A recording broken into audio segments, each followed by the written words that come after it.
Namaskar, hello everyone. Welcome to Nitya Darpan Kala Academy presents Parnika. Today in Parnika, actress Diksha Usha Prakash is going to join us. Uh, she has done masterate in theatres art, and today she is going to talk about her journey in this field, that is in the field of acting.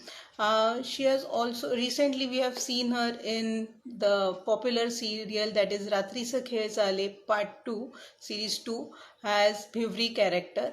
So let's welcome her. I hope there is no noise. I think you have to get connected. She's getting connected. Hi. Hi. Hi. Welcome back. Yeah. Okay. So Diksha, you're talking about your journey. How you came in this कशी आली? आणि सुरुवात कशी झाली तुझी? नक्कीच मला सांगायला आवडेल मला. सगळ्यात पहिलं मी जे जॉईन झाले आहेत लाईव्ह वर बघतायत त्यांना सगळ्यांना आणि तुम्हालाही खूप खूप तुमचे धन्यवाद की तुम्ही जॉईन. आवाज नाही आता येतोय आवाज? आता येतोय नाही, कमी येतो. आता या हा आता येतोय. सगळ्यात पहिलं सगळ्यांना थँक्यू की तुम्ही सगळे लाईव्ह आहात, तुमचा अमूल्य वेळ काढून, आणि तुम्हालाही धन्यवाद की तुम्ही माझ्यातल्या कलागुणांना बघितलं आणि मला चान्स दिला, इथे बोलायची संधी दिली. आता आपण प्रश्नाकडे वळूया. हॅलो, हाय मयुरी, मनु रवी, हाय मनु रवी, हाय. सो मी या फील्डमध्ये यायची सुरुवात झाली ती जवळजवळ एक 16-17 वर्ष झाली मला या फील्डमध्ये. लहानपणापासून मला आवड होती. मी डान्स मध्ये पॅशनेटली डान्स करायचे आणि ऍक्टिंगचं थोडंफार, म्हणजे मिमिक्री कर किंवा कोणाची तरी ऍक्टिंग कर असं थोडंफार होतं. सो घरच्यांना ते कळायला लागलं की ह्या मॅडम मध्ये थोडंसं एक वेगळं आहे. आणि स्पोर्ट्स मध्ये पण होती, पण त्या व्यतिरिक्त मला याच्यात आवड निर्माण होत गेली. आणि मग माझ्या वडिलांनी मला वर्कशॉप मध्ये, चिल्ड्रन वर्कशॉप मध्ये मला पार्टिसिपेट करायला हे सांगितलं. तर त्यावेळेस मी 2-3 चिल्ड्रन वर्कशॉप मध्ये पार्टिसिपेट केलं होतं. आणि मग 10th झाली. 10thच्या सुट्ट्यांमध्ये वडिलांनी सांगितलं की पंडित सत्यदेव दुबे यांचं वर्कशॉप आहे, तू करणार का? तर त्यावेळेस मी खूपच लहान होते आणि पंडित सत्यदेव दुबे मला एवढं काही ठाऊक नव्हते, म्हणजे फ्रँकली, कारण की त्यांचा काळ हा स्मिता पाटील आणि अमिताभ बच्चन, अमरीश पुरी त्या काळातले ते आहेत. खूप मोठे दिग्गज आहेत आपल्या इंडस्ट्रीमधले, त्यांनी अमूल्य वाटा त्यांचा आहे. सो त्यावेळेस मी पप्पांना सांगितलं ऍक्टिंगचं वर्कशॉप आहे, चल ठीक आहे मी करते. आणि मग ते वर्कशॉप केलं आणि मग मला त्यातून, मी त्या वर्कशॉप मध्ये सगळ्यात लहान मी होते त्यावेळेस. पण एक मॅच्युरिटी आली त्यात मला की कसं काय असते प्रोसेस, कसं असतं नाटक, काय घडतं, किती आपल्याला स्टार्ट पासून काय समजून घ्यावं लागतं, ह्या सगळ्या गोष्टी मला कळत गेल्या आणि मग मला याच्यात इंटरेस्ट येत गेला. सो बेसिकली ह्या म्हणतो ना, इंडस्ट्रीमध्ये आपला इंटरेस्ट कळण्यासाठी आपल्याला जो पॉइंट असतो तो हा इथून मला स्टार्ट झाला. ओके. दीक्षा, मला पुढचा प्रश्न आहे की पेरेंट्स सपोर्ट तुमचा आवाज थोडा लांबून येतो. Hello, you able to hear? या first of all family support मिळाला तुला, लाईक पेरेंट्स गुड थिंग. हो. तू पेरेंट्सना काय सांगू इच्छितो की पण तुमचा आवाज मध्ये ब्रेक होऊन ऐकून येतो. थोडं स्लोली बोलाल तर म्हणजे स्लो ओके थोडंसं. ओके हा आता येतोय आता हॅलो येतोय हॅलो हा हा ओके मी विचारत होते मी की विचारत होते की लाईक लाईक मुलांना आवड असते मुलांना आवड असते acting but acting but parents because of parents पेरेंट्सना तुझी काय ऍडवाइस तुझी काय ऍडवाइस. पेरेंट्स बिझी असतात असं म्हणणं आहे का तुमचं? Parents are parents are insecure insecure.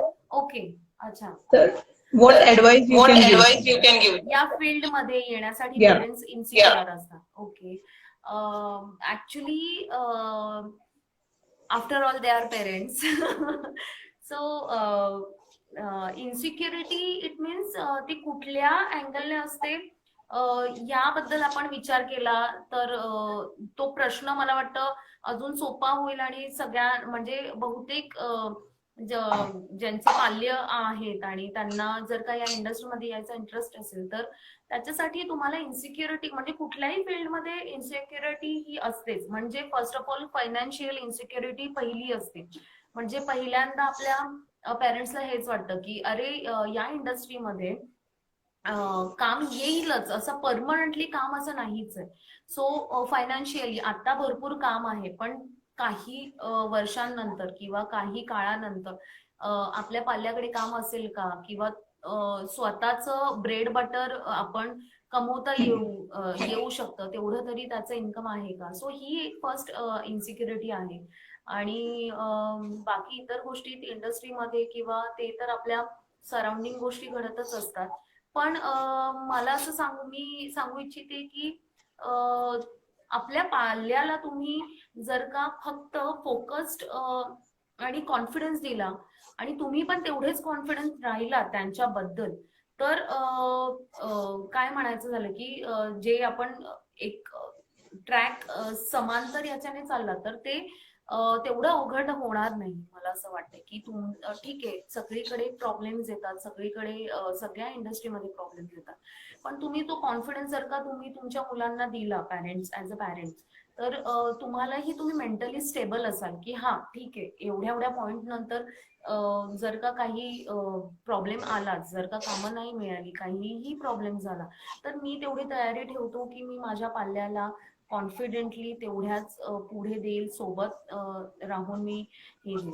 So त्याबद्दल मी एवढं सांगू इच्छिते. Okay okay first of all first of all good evening sir. Sushil sir join Sushil झाले. सर जॉईन झाले. ओके सचिन सुशील. सचिन सुशील. लक्ष्मण मला पर्यंत दिसतंय. Manu Ravi okay I am so sorry तुमच्या नावाचं प्रोनाउन्सिएशन.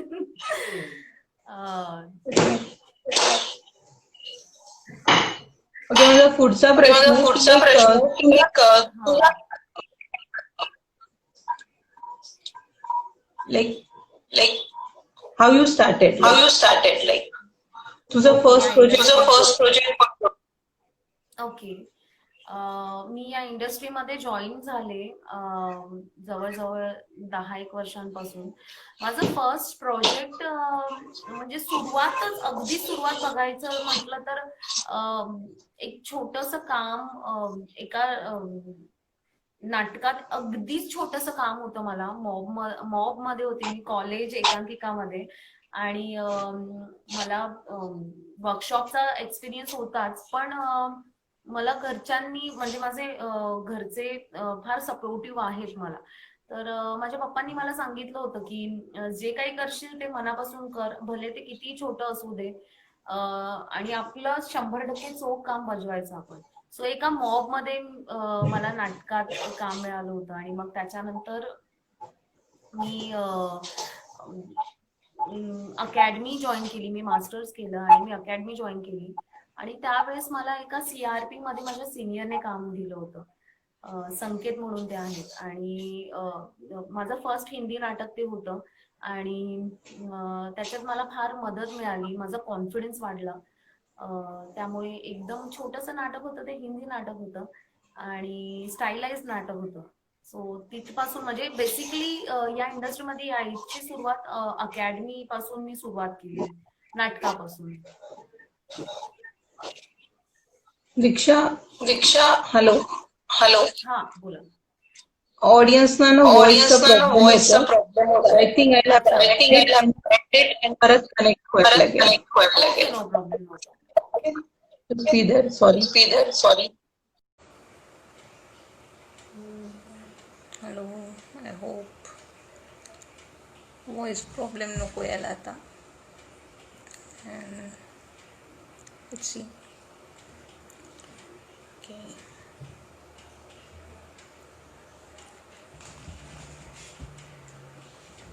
She is there.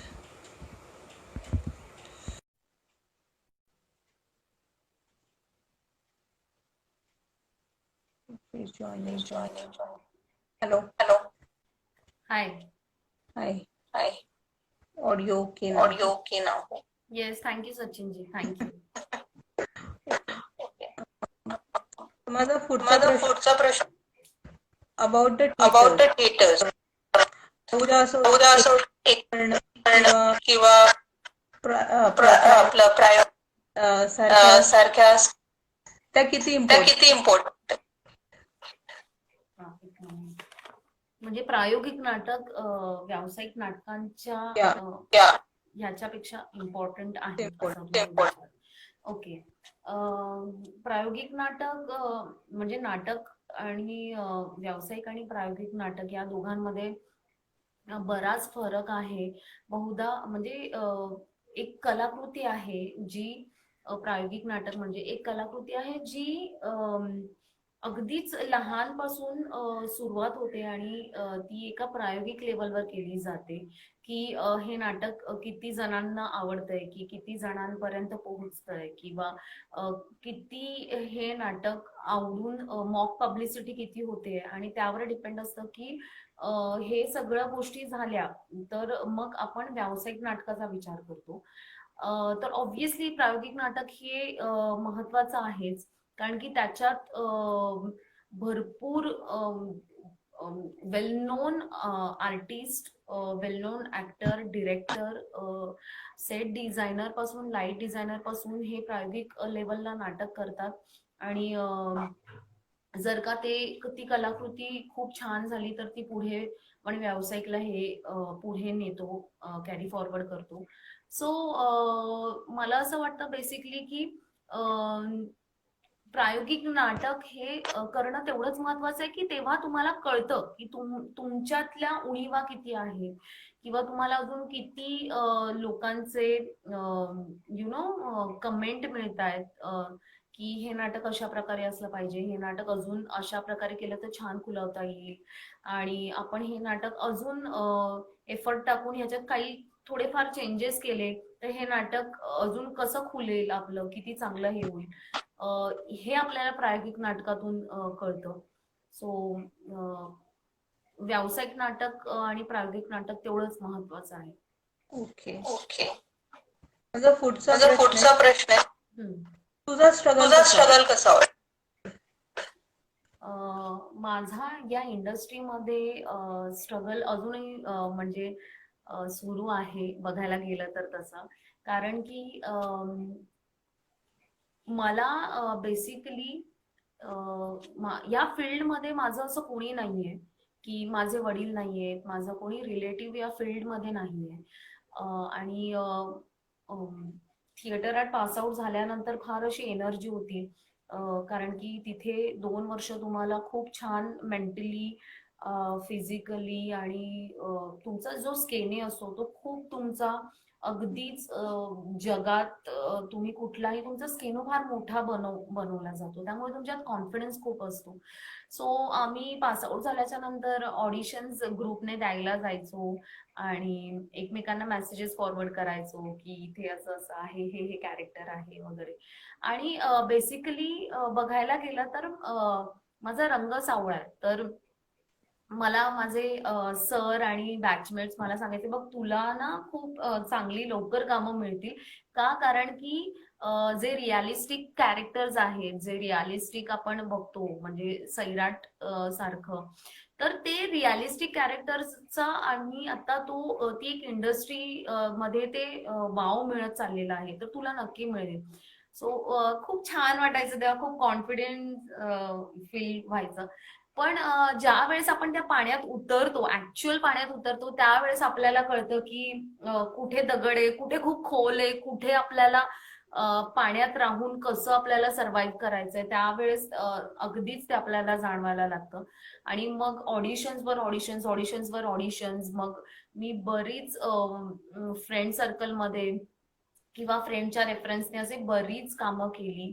आणि फायनली ऑडिशन्स देत देत देत देत मला बरी कामं येत गेली. मी फिल्म्स केल्या 3. त्याच्यानंतर एपिसोडिक कामं घेत गेली, कारण की मला कॅमेराचा अनुभव घ्यायचा होता. कसं आहे, काय आहे, आपण सिरियलचा एक वेगळा हे ऑरा असतो, तिकडे सेटवर एक वेगळं हे असतं, ऍटमॉस्फिअर असतो. आपण तिथे आपले डायलॉग भले छोटे असतील, पण ते आपल्याला अनुभवण्यासाठी हे एपिसोडिक आणि ह्या सगळ्या गोष्टी तुम्हाला महत्वाच्या आहेत तेवढ्याच. म्हणजे भले उद्या तुम्ही खूप मोठे नट बना, अभिनेत्री बना, पण तुम्हाला डायरेक्ट असं मोठ्या लेवलवर संधी मिळाली तर वेल अँड गुड, ते खूपच चांगलं आहे. पण मला असं जाणवलं की मला ही एपिसोडिक कामं आणि थोडी थोडी कामं मी करत गेली, तो माझा एक म्हणतो थेंबे थेंबे तळ साचे. तर हा मला खूप उपयोगी पडला. माझा एपिसोडिक बऱ्याच सिरियलमध्ये मी करत आले, एक एक 2-2 दिवसांचं कॅरेक्टर, एक 5-10 मिनिटाचं कॅरेक्टर. तर त्यामुळे मला अनुभव आला की कसा आपण बिहेव केला पाहिजे, आपला फेस कसं हे झालं पाहिजे, डायलॉग डिलिव्हरी कशी असली पाहिजे. सो बेसिकली बघायला गेलं तर स्ट्रगल अजूनही सुरू आहे आणि तो पुढे वाटचाल सुरूच राहील माझी. Okay. Dictate Dikshit, to Tu note आम्हाला एक आम्हाला question विचारायचं की you said you की said की ते फ्रेंड्स ते बोलायचे फ्रेंड्स बोलायचे business ते तुला तर लवकर तुला लवकर so what so what your audition audition experience होता एक्सपिरियन्स होता लाईक स्कॉलरशिप वर पण टॉपिक्स होतात, टॉपिक्स तर होतात. तर how was your how was your experience? Generally आपल्याला जेव्हा फॉरवर्डेड मेसेजेस येतात की only for fair skin, only for up market, असे तिथे मेन्शन केलेलं असतं. आणि त्यातले म्हणजे जर का 50 मेसेज असतील तर त्यातले एक 10-12 किंवा 7-8 असे मेसेजेस असतात की सावळ्या कलर साठी ऑडिशन हे आहे, किंवा असं असं कॅरेक्टर हवंय की थिन आणि हाईट नुसार. सो बेसिकली मला असं वाटतं की जेव्हा तुमच्यात कुवत असते आणि जेव्हा तुम्ही तुमच्यात ती ॲबिलिटी असते, तर ह्या सगळ्या बॅरियर्स तुम्हाला कधीच मॅटर नाही करत. मी 1-2 ऑडिशनला गेलीये. मी अंधेरीचा तो एरिया, आम्ही आधी तिथेच पडीक असायचो सगळे, ऑडिशन्स देत आणि इंट्रो देत. आणि तेव्हा तिथे इंट्रो पहिल्यांदा आपल्याला इंट्रो द्यायला लागतो तिकडे मोठमोठ्या कास्टिंग एजन्सीजकडे. आणि एखाद दुसरा अनुभव मला आलाय, म्हणजे की अरे आम्हाला सावळ्या मुली नकोय, अरे आम्हाला फेअर स्किन वाल्या मुली हव्यात, आम्हाला असा राकट पर्सनॅलिटी नको आहे. सो कधी कधी फार अगदीच असं हे होतं की अरे कमॉन, असं म्हणजे मला स्टार्टिंगला असं फार व्हायचं, कमॉन ऍटलिस्ट तुम्ही एकदा बघा तरी की कोणामध्ये किती कॅलिबर आहे, आणि देन यू डिसाइड. पण नंतर मला असं फील झालं की जस्ट चिल. प्रत्येकाची एक वेळ असते, प्रत्येकाला आपल्याला ह्या इंडस्ट्रीमध्ये आलो याचा अर्थ पेशन्सफुली ही सगळ्या गोष्टी घेतल्याच पाहिजे आणि आपल्यात पेशन्स हा असलाच पाहिजे. सो तुमच्या युनिकनेसचा तुम्ही वापर करून तुम्ही तसं प्रेझेंटेबल राहायला हवं. आणि तुमच्या कॅलिबर आहे तर तुम्हाला कुठूनही चान्स हा मिळूनच जातो. ओके. ओके.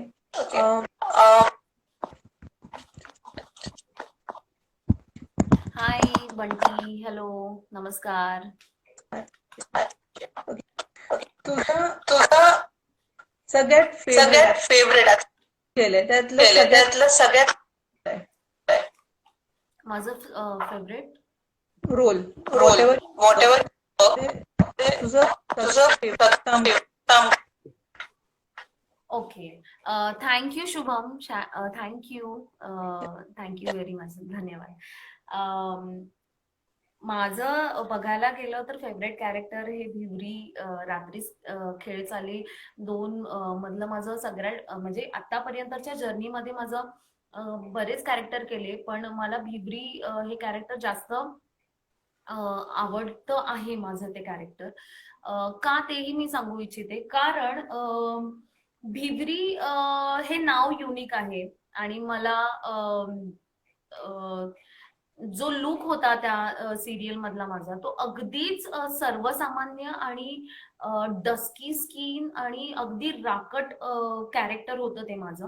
आणि ते मला करायला फार आवडलं, कारण आतापर्यंत एवढा डॅशिंग आणि राकट कॅरेक्टर करायला तुम्हाला तेवढा कॉन्फिडन्स बूस्ट अप तुम्हाला किंवा बिल्डअप व्हायला तुम्हाला वेळ लागतो, किंवा असं कॅरेक्टर लोकांसमोर आणणं डायरेक्टली ही पण फार मोठी रिस्क असते, की एवढं राकट कॅरेक्टर लोकांसमोर कसं सादर करायचं. सो आमच्या टीमने, आमच्या सिरियलच्या चॅनल, अख्खी टीम चॅनल पासून सिरियल आमची, तो सगळ्या टीमने ती रिस्क घेतली आणि त्यांनी मला संधी दिली. आणि त्यात वेगवेगळे पैलू पडत गेले, की एखादी बाई जी आहे, म्हणजे बघायला गेलं तर भिवरी हे प्रत्येक अशा त्या बाईचं कॅरेक्टर आहे जिला न्याय मिळालेला नाहीये समाजात, आणि ती त्या न्यायासाठी झटते. तर प्रत्येक त्या बाईचं हे कॅरेक्टर भिवरी मधून दाखवलं आमच्या सिरियल मधून. आणि माझ्या हातावर भिवरी नावाचा असं टॅटू होता केलेला, आणि ते मला टिपिकल गावचे ट्रायबल किंवा ह्याच्यातले जे दागिने होते ते मला घालायला मिळाले. मला मी कोकण साईडला कधीच गेले नाही, आणि मी पहिल्यांदा गेले कोकण साईडला, आणि तिथे मला जाऊन फार छान अनुभव आला, तिकडचं कल्चर आणि सगळं काही. सो मला हे अनुभवायला मिळालं. मला अनेक कॅरेक्टर्स त्या सिरियल मधले मी प्रत्यक्षात बघितले, मी त्यांच्याशी बोलली, बऱ्याच चर्चा झाल्या आमच्या डिरेक्टर्स, आणि सो ही सगळी प्रोसेस मधून मला खूप शिकायला मिळालं, आणि त्यामुळे हे कॅरेक्टर लोकांनाही तेवढंच आवडलं, प्रेक्षकांना. त्यांनी अगदीच छान प्रकारे माझं कॅरेक्टर दाद दिली, आणि खूप त्यांना आवडलं. सो हे कॅरेक्टर माझ्या फार जवळचं आहे, आणि अगदीच बघायला गेलं तर काय म्हणतो आपण, ती एपिक सिरियल मधलं माझं एक असं कॅरेक्टर आहे भिवरी नावाचं. तर हे माझं फेवरेट कॅरेक्टर आहे. एक्झॅक्टली एक्झॅक्टली खूप गाजले खूप गाजले the first the part. First part. हो, हो, ऑडिशनचा अनुभव ऑडिशनचा कसा अनुभव कसा चालीसाठी? चालीसाठी okay, nice question, thank you. Audition ज्यावेळेस म्हणजे मी मगाशीच मेन्शन केलं माझ्या एका उत्तरात, की तुमच्या कॅलिबर असेल आणि तुम्ही तुमचं प्रेझेंटेशन जर का परफेक्टली जेव्हा ठेवाल, तर तुम्हाला कुठूनही संधी येऊ शकते. अशीच मला संधी आली. आमचे प्रोड्युसर जे आहेत सुनील भोसले, त्यांनी पाहिलं मला फेसबुकवर, आणि माधव अभ्यंकरां जे सर, माधव अभ्यंकर अण्णा नाईकांचा जे त्यांनी कॅरेक्टर केलं सिरियलमध्ये, तर त्यांच्या अंडर आम्ही नाटक शिकलेलो आहोत. तर त्यांनी एक रेफरन्स दिला, की ही मुलगी सावळी अशी आम्हाला एक कॅरेक्टर हवंय सिरियलसाठी. तर म्हटलं हो, उत्तम ऍक्ट्रेस आहे आणि त्यांनी भरोसा ठेवला. त्यांनी मला ऑडिशनला बोलवलं. ऑडिशनला बोलवल्यावर आमच्या ज्या लिपी आहेत उत्तरा कारसगारजी, त्यांनी ब्रीफिंग दिलं, हे कॅरेक्टर आहे, असं असं आहे आणि ती बाई आहे आणि ती मुलाला घेऊन येते वाड्यावर आणि तिचा थोडा संताप आहे, चिडचिड आहे, इनसिक्युरिटी आहे तिच्यात. आणि हे कॅरेक्टर मुळात हे कॅरेक्टर आहे, हे आहे बेळगाव आणि महाराष्ट्र आणि बेळगावच्या बॉर्डर, बेळगाव कर्नाटका साईडचं कॅरेक्टर आहे. आणि ब्रीफिंग वगैरे सगळं काही दिलं आणि मला फार छान अशी उत्सुकता होती की वेगळं काही करायला मिळतंय आपल्याला. आणि मग ते माझ्या प्रकारे ब्रीफिंग दिल्यावर थोडंफार जुळवलं, त्या कॅरेक्टरच्या जवळ जायचा प्रयत्न केला आणि मी ऑडिशन दिलं. ऑडिशन मी दिलं आणि मी मग रिलॅक्स झाले त्याच्यानंतर. तोपर्यंत मला अगदीच असं खूप बर्डन टाईप असं होतं की अरे कसं करणार, काय करणार, की हे कॅरेक्टर आपण एखादीला न्याय हवा असेल तर ती कसं सगळं सोडून येते आणि तिच्या हातात तिचं एक मुलगा आहे, त्याची पुढचं जे फ्युचर आहे ते कसं होऊ शकतो. सो ही सगळी पार्श्वभूमी मला गाईड केली आणि त्यानुसार मी ऑडिशन दिलं आणि मला खरंच खूप रिलॅक्स वाटलं त्याच्यानंतर. आणि अचानक मला एक दिवशी फोन आला आमच्या प्रोडक्शन हाऊस मधून आणि मी इतकी खुश झाले. फोन आला डायरेक्ट, म्हणजे मी उचललाही नाही आणि मला असं झालं की अरे फोन आला आणि मी खूप खुश होते. आणि मग मला हे कॅरेक्टर मिळालं, म्हणजे चॅनल वाल्यांनी अप्रूव्ह केलं. थँक्यू सो मच, की मला खरंच गुण तुमच्यात असतील तर तुम्हाला कुठूनही संधी मिळेल. सो हा माझा प्रवास आहे ऑडिशन या कॅरेक्टरसाठी. मला मला मला सांग काय फेस झाले कोकणात कोकणात सिरियल सिरियल तर ह्यासाठी बिकॉज कोकणाला कधी गेली ना, तर तुला किती काम करायला जो टोन असतो असतो त्याच्यासाठी काय मेहनत. प्रश्न थोडा स्लो रिपीट कराल का, कारण मध्ये मध्ये ब्रेक होतो. मी विचारलं की कोण असतो रात्रीचं चालेल बोली भाषा जी आहे त्या भूमीवर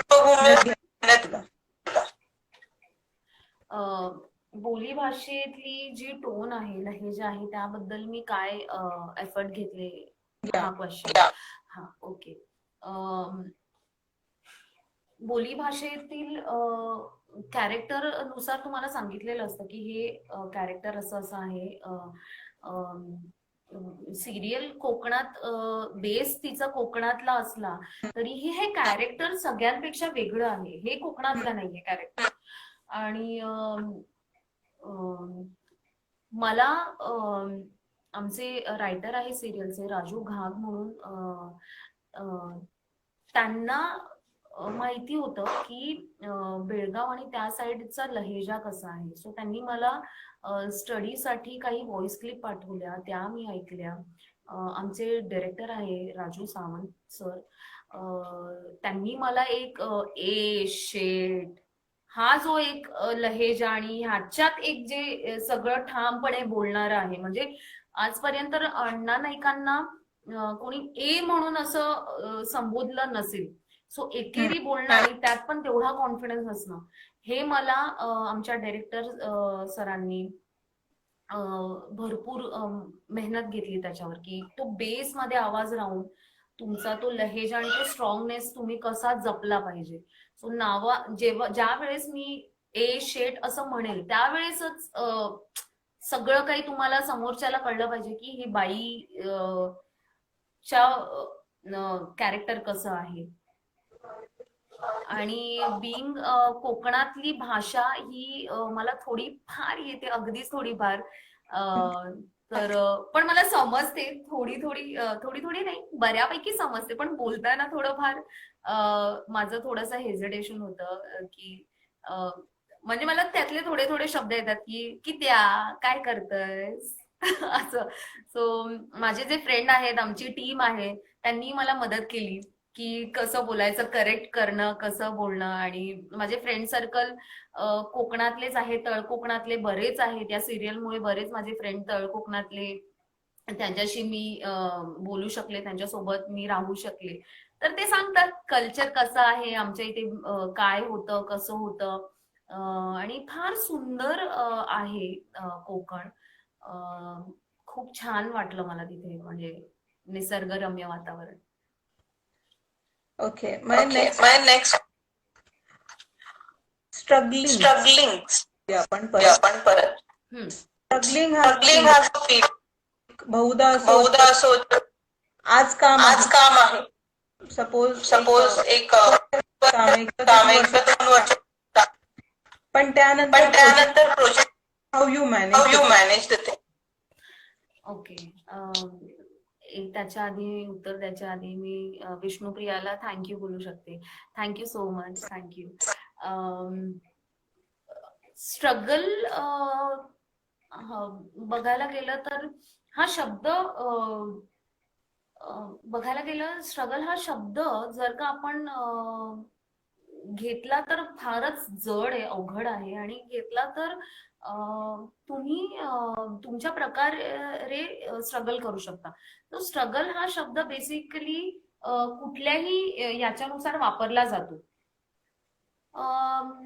मी कधी कधी असं म्हणते की मी माझ्या घरी आहे आणि माझ्या पॅरेंटचा सपोर्ट आहे, मला चांगले फ्रेंड सर्कलमध्ये मी आहे, सो माझा माइंड शांत आहे आणि मी त्यानुसार प्रयत्न करतेय फील्डमध्ये, मला ग्रोन अप करते. आणि ह्या सगळ्या गोष्टी तुम्हाला करतच राहाव्या लागतात.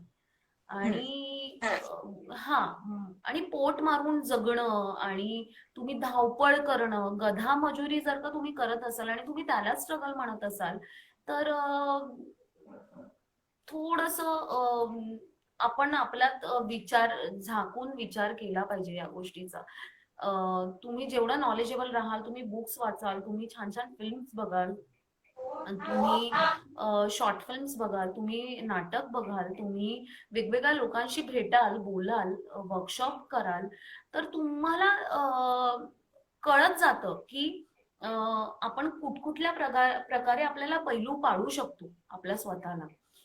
आणि ज्या वेळेस तुमच्याकडे काम असतं त्यावेळेस तुम्हाला निश्चिंत राहून चालत नाही. माझ्याकडे ही फील्ड आपली अशी आहे की आज माझ्याकडे काम आहे, उद्या नाहीये, परत भरपूर कामं आहेत. पण तीच कामं परत आता कोविडमुळे तर सगळ्यांनाच ते कळालं असेल की आपण जे काही आपलं दैनंदिन आयुष्य एवढ्या वर्षांपासून जे काही सुरू आहे, म्हणजे गेली 10 वर्षात जो ड्रास्टिक चेंज झालाय आपल्यात, आपण मोबाईल मोबाईल आणि धावणं, यंत्र, सगळं काही करतो आणि अचानक ते ठप झालंय. सो आपण अचानक घरी बसून आहोत. तर हे सगळ्या बाबतीत आता होऊच शकतं आपण बघायला गेलं तर. आणि ज्यावेळेस तुमच्याकडे एक काम आहे आणि तुम्ही निश्चिंत राहता आणि तुम्हाला परत फ्युचरचं काहीच ज्यावेळेस असं वाटतं की नाही आता माझ्याकडे खूप काम आहे, म्हणजे माझ्याकडे हे इनफ काम आहे, तर म्हणून तुम्ही निश्चिंत होऊन जातात. तर माझं असं म्हणणं आहे की असं नका होऊ, तुम्ही निश्चिंत नका होऊ. जे आपल्याकडे काम आहे त्याच्या व्यतिरिक्त अजून आपल्याकडे 3 कामं तरी असलीच पाहिजे. त्यातली म्हणजे आपण बघायला गेलं तर 5 कामं आपण आत्ताच्या क्षणाला बोलू शकतो की माझ्याकडे 5 कामं आहेत. पण पुढील काही तासात त्या 5 कामामधली जर का 3 कामं गेली आणि तुमचं जर का गणित चुकलं, तर तुम्ही ऑब्व्हियसली तुम्हाला हर्ट होणार. सो एक्सपेक्टेशन आणि तुमचं पेशन्स आणि शोध, सतत काहीतरी करत राहणं, शोध घेत राहणं, हे तुमच्यात असलंच पाहिजे मला असं वाटतं. म्हणजे मी तुम्हाला एक गोष्ट सांगू इच्छिते. मी मास्टर्स पास आउट झाले आणि त्याच्यानंतर माझ्याकडे 2 वर्ष काहीच काम नव्हतं. मग मी एपिसोडिक सिरियल्स आणि सगळं ऑडिशन देणं कंटिन्यू, जी काही रेफरन्स माझे फ्रेंड्स डायरेक्टर होते, काही माझे फ्रेंड ऍक्टर होते, तर त्या लोकांनी मला संधी दिली त्यांच्या सोबत काम करायची. आणि मग मला फिल्म ऑफर झाली. मग मी परत निवांत झाले. आणि त्याच्यानंतर परत ते काम केल्याच्या नंतर परत मला असं वाटायला लागलं की अरे नाही, हे आपण केलं तर आहे, करून स्वस्थ बसणं हे फार चुकीचं आहे. कारण की आपण त्या कम्प्लिटली थॉट मध्ये जातो की नाही, आता मी रिलॅक्स आहे, आता मी काहीतरी केलं. सो तसं न बसता तुम्ही स्वस्थ न बसता तुम्ही शोध घेतला पाहिजे. मग माझ्याकडे डिग्री होती मास्टर्स थिएटर केलेल्याची. तर ती डिग्री मला अत्यंत उपयोगात आली. आणि त्याच्यामध्ये मग मी 2 वर्ष काम नसताना मी असा विचार केला की मला एका स्कूलमध्ये मी ड्रामॅटिक्स शिकवू शकते, आय कॅन टीच. आणि माझं छोट्या मुलांसोबत छान पटतं, मला आवडतं. आणि आमच्या गुरूंनी आम्हाला अकॅडमीत असताना सांगितलंच होतं की तुमच्यातली कला तुमच्यापर्यंत सीमित न ठेवता तुम्ही जेवढी द्याल, जेवढं तुम्ही घडवाल, तेवढं जास्त जास्त जास्त बनत जाईल तो थॉट. आणि लोक तुमच्याकडे भले तुम्हाला कोणी आठवू किंवा न आठवणी ठेवू दे, पण ही आपली पारंपरिक जी आपली कला आहे ही पुढे आपण पुढच्या पिढीला देत गेलं पाहिजे. मग मी एका स्कूलमध्ये इंटरव्ह्यू दिला, जॉब करायचं ठरवलं. माझ्या घरच्यांना आणि माझ्या फ्रेंड सर्कलला आलं होतं थोडंसं बर्डन थोडंफार की अगं फील्ड सोडून मग तुम्ही हे सगळं याच्याकडेच वळणार, मग यातच तुला कम्प्लिटली हे द्यावं लागेल, वेळ लक्ष द्यावं लागेल. पण मी म्हटलं ठीक आहे, काहीतरी आपण थोडंफार काळासाठी, आपल्याकडे आता काहीच नाही आणि ज्या वेळेस येईल त्यावेळेस आपण चूज करायला आपल्याकडे 2 ऑप्शन्स असतील, त्यावेळेस मग त्या वेळेस आपण दोघांपैकी एक ऑप्शन चूज केला पाहिजे. आणि मी जॉब केला 3 वर्ष ड्रामॅटिक्स ऍज अ ड्रामा टीचर मी होते स्कूलमध्ये. आणि माझा स्कूल टायमिंग पण खूप चांगला होता, की सकाळी 7:45 ते संध्याकाळी 3:30 पर्यंत. आणि मग मी 3:30 नंतर ऑडिशन्स द्यायला जायचे आरामनगरला, जे की 5 पर्यंत असतात ऑडिशन्स आपले.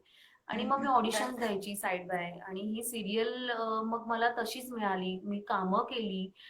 ज्यावेळेस आम्हाला सॅटर्डे संडे सुट्टी असायची किंवा स्कूलमधून मला सुट्टी घ्यावी लागायची आणि ऍडजस्ट पण झालं भरपूर स्कूलमध्ये मला.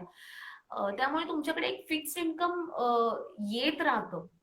आणि ते फिक्स इन्कम आल्यावर तुम्ही अर्ध्या गोष्टी, तुमचं अर्ध बर्डन हे कमी होतं. त्याचबरोबर तुम्हाला मनी मॅनेजमेंट पण केलंच पाहिजे तेवढं, की माझ्याकडे एवढे एवढे हे आहेत, सो पुढच्या 6 महिन्यांसाठी जर का मला एवढा सेव्हिंग्स करायची असेल तर मला या महिन्यात किती हे करावं लागेल.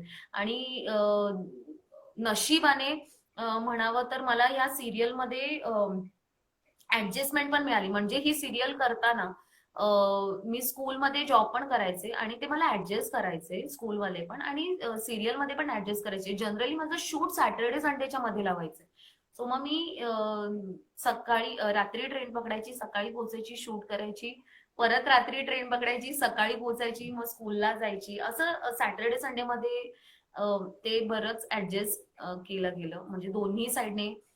तर मला असं वाटतं की तुम्ही वर्कशॉप घेऊ शकता त्यानुसार, म्हणजे तुमच्यात कॅलिबर आणि टॅलेंट तुम्हाला वाटतंय की मी ऍक्टिंग पण करू शकते किंवा करू शकतो, आणि मी म्युझिक पण छान गाऊ शकते, किंवा मी डान्स करू शकते, किंवा मी छान टीचिंग करू शकते, वर्कशॉप घेऊ शकते. तर तुम्ही तुमचे फ्रेंड्स कमीत कमी या फील्ड मधले तुम्ही आहात, तर तुमचे कमीत कमी 10 तरी मित्र असतीलच तुमचा फ्रेंड सर्कल. तर तुम्ही बसा, मीटिंग घ्या की तुझ्यात हे टॅलेंट आहे, तुझ्यात हे कॅलिबर आहे, माझ्यात मी छान प्रोडक्शन सांभाळू शकतो किंवा शकते, तर मी हे करते. तर तुम्ही तुमची एक संस्था हे करा आणि त्यानुसार तुमचं ते त्याच्यात ऍक्टिव्हिटीज हे चालू राहू द्या. तर तुम्हाला फार असं ते म्हणतो ना की टेन्शन, अरे आता मी काय करणार, मग चटणी भाकरी वडापाव खाऊन दिवस काढणार वगैरे, ते नाही होणार. म्हणजे माझं असं म्हणणं नाही की जे वडापाव खाऊन दिवस काढतात ते अगदीच हे म्हणजे मी त्यांना तुच्छ नाही लेखत आहे, पण प्रत्येकाची एक फेज असतेच ही. सो तुम्ही थोडासा डोक्याने विचार केला, तुम्ही एका गोष्टीमध्ये इन्व्हेस्ट केला, नो प्रॉब्लेम. की तुम्ही इंडस्ट्रीमध्ये आहात आणि तुम्ही इंडस्ट्रीच्या बाहेर कुठे गुंतवणूक केली, नो प्रॉब्लेम, काही फरक पडत नाही तुम्हाला. की पण तुमचं एक जर का फायनान्शियल तुम्ही स्ट्रॉंग असाल तर तुम्ही इकडनं फार रिलॅक्स्ड असता, असं मला वाटतं. नाही, खूप खूप इम्पॉर्टंट इम्पॉर्टंट की if if you you are mental तेवढ्यात मला डिप्रेशन वगैरे पण होत वगैरे पण होत बरोबर. Because you need to because you need to maintain even if you are not even if having you are not having lifestyle lifestyle maintain कर बरोबर. सो खूप So, इम्पॉर्टंट खूप इम्पॉर्टंट सांगितलंस तू ते. सांगितलंस तू ते. थँक्यू. मला सांग मला नेक्स्ट सांग माय नेक्स्ट क्वेश्चन तू मास्टरेट तू केली मास्टरेट केलीस so how so important how important बहुधा असं बहुधा होतं असं होतं की come in this come in this field but but education education what is your view on what is your view on that तुमचा प्रश्न असा आहे की काही लोक फक्त ह्याच इंडस्ट्रीमध्ये त्याच्या व्यतिरिक्त तुम्ही साइड बाय काही नाही नाही एज्युकेशन एज्युकेशन म्हणजे या फील्ड म्हणजे मध्ये या फील्ड मध्ये यायचं एज्युकेशन किती इम्पॉर्टंट किती इम्पॉर्टंट आहे अच्छा ओके. या फील्ड मध्ये यायचं आहे तर एज्युकेशन हे इम्पॉर्टंट आहे, 100% आहे एज्युकेशन.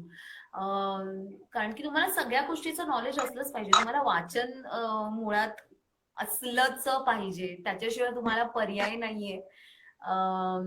आणि तुम्ही कुठल्याही फील्डमध्ये असाल, तुम्ही भले म्हणजे आपण इंडस्ट्री मधल्या बऱ्याच दिग्गज लोकांना पाहिलंय जे म्हणजे इंजिनियर्स झालेले आहेत, जे PhD झालेले आहेत, आणि ते लोक सुद्धा आपल्या फिल्म इंडस्ट्रीमध्ये येऊन फार मोठे लेजंड झालेले आहेत.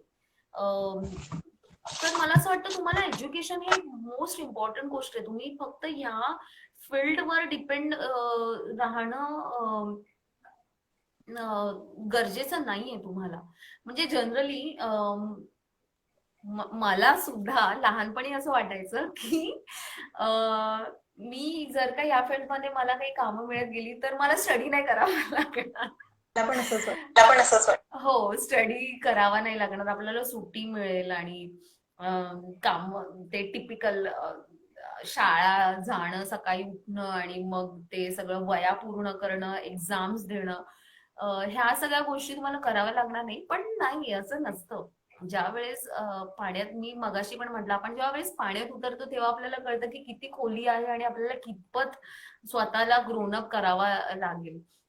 सो भले तुम्ही डान्स करत असाल आणि तुम्हाला असं वाटतं की मी या इंडस्ट्रीत येईल आणि मी माझा डान्स दाखवेल आणि मी खूप फेमस होईल, तसं नसतं. त्याच्यातली पण एक साधना असते, त्याच्यात पण तुम्हाला वेगवेगळे नॉलेज असतात. तुम्हाला त्यातले आर्ट फॉर्म्स चं नॉलेज असलं पाहिजे. तुम्हाला त्यातही वेगवेगळ्या फील्ड बद्दल सगळं काही असलं पाहिजे. कारण की तुमच्याकडे नॉलेज नसेल आणि फक्त तुम्ही एकाच याच्या बाबतीत सीमित असाल तर तुम्हाला ते एका पॉन्ड सारखं होणार मग. आणि मग अगेन तोच प्रश्न येतो की मग तुमचं ब्रेड बटरचं काय. मग परत मग तुम्ही म्हणणार की अरे माझ्याकडे असं होतं, माझ्याकडे तसं नव्हतं, हे होतं ते होतं. सो तुम्हाला इतर फील्डचं आणि तुमचं ग्रॅज्युएशन आणि ह्या सगळ्या गोष्टी तुम्हाला नॉलेजेबल असल्याच पाहिजे. कारण की जर का आज माझ्याकडे काम नसलं तर मला, जर का मी त्या व्यतिरिक्त कुठलं एज्युकेशन घेतलंच नसेल आणि तर मी अनपढ आहे, मला असं वाटतं. सो तुमच्याकडे नॉलेज असणं, एज्युकेशन असणं खूप महत्वाचं आहे, खूपच महत्वाचं आहे. दीक्षा, my next question is Cannes पण गेलेली पिक्चर बद्दल त्या मूवी थँक्यू. हा प्रश्न खूप मला सांगू इच्छिते मी. हा, इम्पॉर्टंट आणि खूप छान, म्हणजे तुमचे सगळेच प्रश्न खूप छान होते. माझी फिल्म पळशीची पिटी सध्या झी टॉकीज वर आहे, बऱ्याचदा म्हणजे ती रिपीट होते ती, आणि सब्जेक्ट फार वेगळा आहे ह्याचा.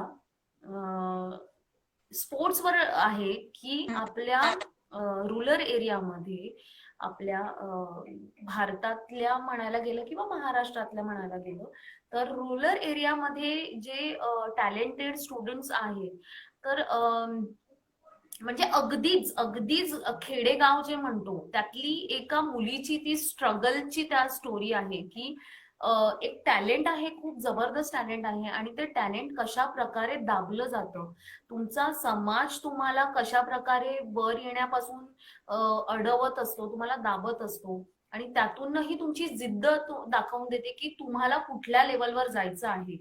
तर यावरती फिल्म आहे. हा सब्जेक्ट खूप चांगला आहे आणि मला खूप आवडला हिचा सब्जेक्ट की हा स्पोर्ट्सवर आहे आणि कान्स फिल्म फेस्टिवल 2017च्या कान्स फिल्म फेस्टिवलला माझी फिल्म सिलेक्ट झाली होती. त्यातलं माझं कॅरेक्टर छोटं असलं तरी ते बरंच काही सांगून जातं.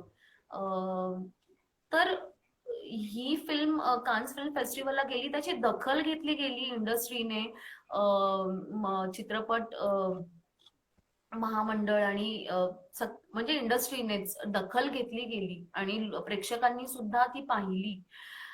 तर मला खरंच कौतुक वाटतं ह्याचं की ही दखल घेतल्यामुळे आपण माझ्या देशाला नागरिक म्हणून मी रिप्रेझेंट करते कान्स फिल्म फेस्टिवल मध्ये, ही माझ्यासाठी खूप गर्वाची गोष्ट आहे. आणि त्याच वर्षी म्हणजे सगळ्याच वर्षीच्या आणि त्या वर्षीच्या सगळ्या मराठी, हिंदी आणि इतर इंडस्ट्रीतल्या फिल्म्स कान्स फिल्म फेस्टिवलला गेल्या आणि मला फार आनंद होतोय त्याच्यासाठी की आपण सात समुद्रापलीकडे गेलो आणि कान्स फिल्म फेस्टिवल हे मोठ्या फेस्टिवल मधला एक फेस्टिवल आहे ज्याच्यात सो प्राऊड फील होतं मला त्याबद्दल.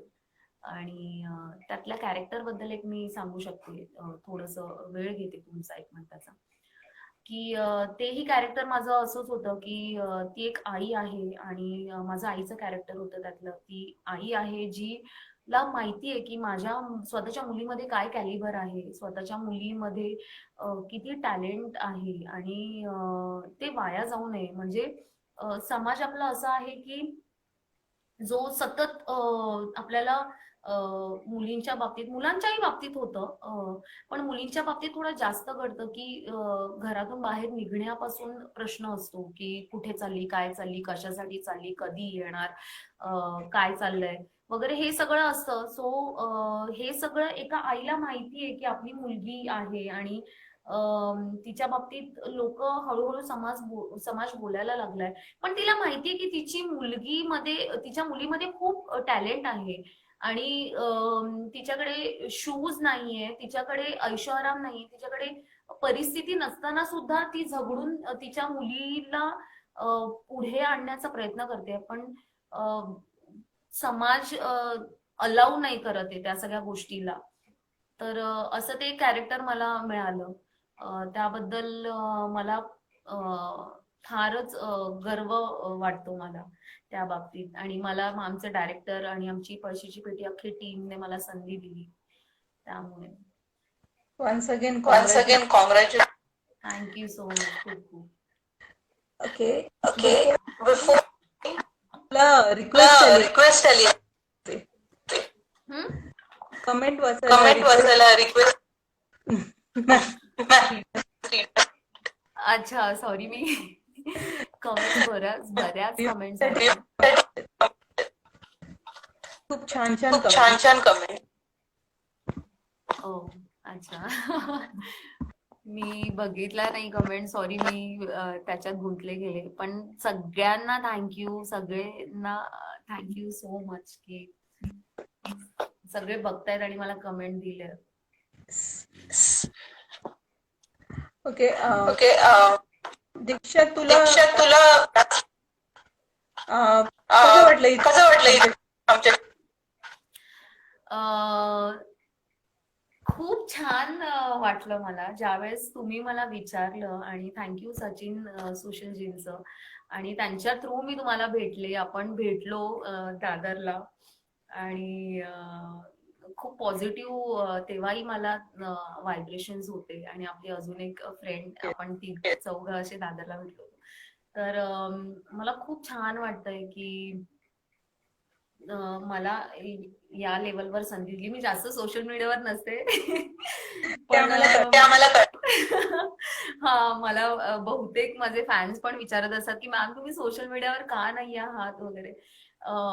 पण नाही, मी आतापासून हे करते, ट्राय करते जास्तीत जास्त सोशल मीडिया सोबत कनेक्ट राहायचं. आणि तुमच्या सोबत तुम्ही मला संधी दिली, तुम्ही पण माझ्यातलं कॅलिबर बघितलं, तुम्हाला सेशन मध्ये मला तुम्ही चान्स दिला, एक पॉझिटिव्ह फील येत आहे मला भयंकर, की अरे खूप छान वाटतंय, म्हणजे मी माइंडने आता खूप फ्रेश फील करते. सो थँक्यू सो मच तुम्हाला. आणि तुम्ही तुमचे पुढचे शोज आणि हे सगळं, कोविडमुळे मला ते बघायचा चान्स थोडासा हुकला गेला, पण इट्स ओके. नेक्स्ट इयर आपण नक्कीच प्लॅन करू आणि आपण भेटू. So thank you Natasha, thank you very much.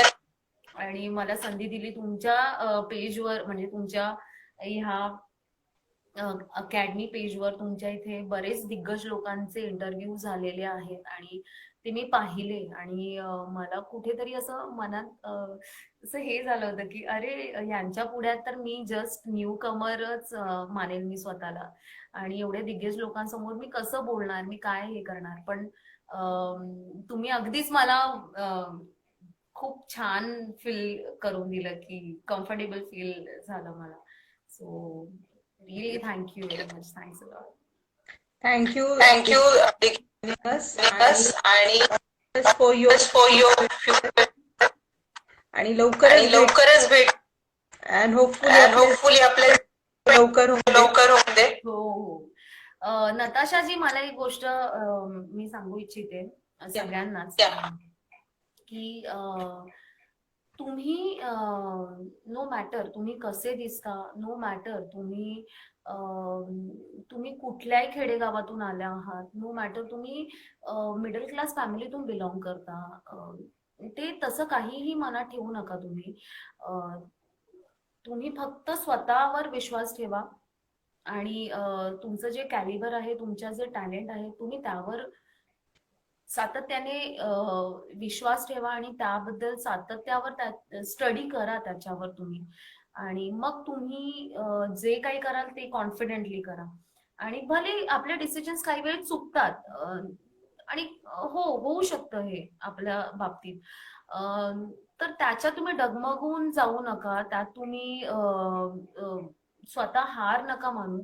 आणि एक जो ट्रॅक पकडलाय त्याच्यावर तुम्ही फर्मली स्टडी राहा आणि पुढे तुम्ही सगळे वाटचाल करा आणि पेशन्स फुली राहा. हे मला सगळ्यांना मी सांगू इच्छिते. सुंदर आणि छान. इथे मला ऍड करायला बिगिनिंग बस सांगायचं. प्युरीचे कॅरेक्टर आहे एवढं स्ट्रॉंग आहे ना, म्हणजे ती जशी तर थोडी सॉफ्ट. थँक्यू. खूप मोठी कॉम्प्लिमेंट आहे ही मला. ती बोलण्यात पण सोबर आहे. थँक्यू. खूप मोठी कॉम्प्लिमेंट आहे माझ्यासाठी. धन्यवाद. Thank you Diksha for joining. Yes, thank you so much तुम्हाला सगळ्यांना. तुम्ही आला, जॉईन झाला, तुम्ही पाहिलं. आणि नृत्य दर्पण कला अकॅडमीला तुम्ही फॉलो करा आणि तुम्हाला खूप काही नवीन शिकायला मिळेल त्यातून. थँक्यू. धन्यवाद. Bye. Good night. Take care.